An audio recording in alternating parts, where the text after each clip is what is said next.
அழகான காட்டுப்பகுதியில ஒரு வெட்டுக்கிளி எந்த கவலையும் இல்லாம ஆடி பாடி ஜாலியா சுத்திக்கிட்டு இருந்துச்சு. அப்ப அது ஒரு எறும்ப பாத்துச்சு. நில்லு நில்லு நில்லு. ம் எங்க எவ்வளவு வேகமா போயிட்டே இருக்க? நான் இங்க எவ்வளவு அழகா ஆடி பாடிட்டே இருக்கேன். நீ என்ன கண்டுக்காம எங்க வேகமாக போயிட்டே இருக்க?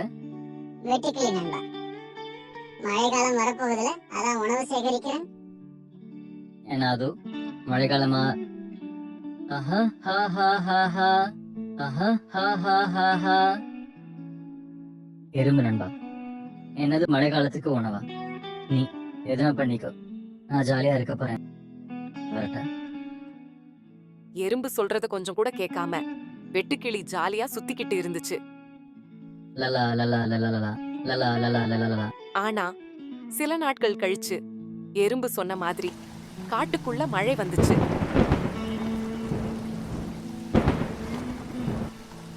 இந்த மழை வேற விடாம பெய்யுது.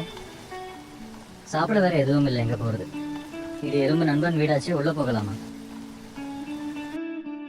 சரி, கதவை தட்டி பார்ப்போம். எறும்பும் வந்து கூட்டிட்டு போச்சு. நண்பா, நீ உணவு சேகரின்னு எவ்வளவோ சொன்ன, நான் தான் கேட்கல. என்ன மன்னிச்சிடு நண்பா. வெட்டுக்கிளி நண்பா, வெயில் காலத்துல உணவை சேகரிச்சு வச்சாதான் மழை காலத்துக்கு அது உதவும். கவலைப்படாதே, என்னிடத்து நிறைய உணவு இருக்குது, நீ சாப்பிட தரேன். எறும்பு நண்பா, நீ ஒரு நல்ல நண்பன்.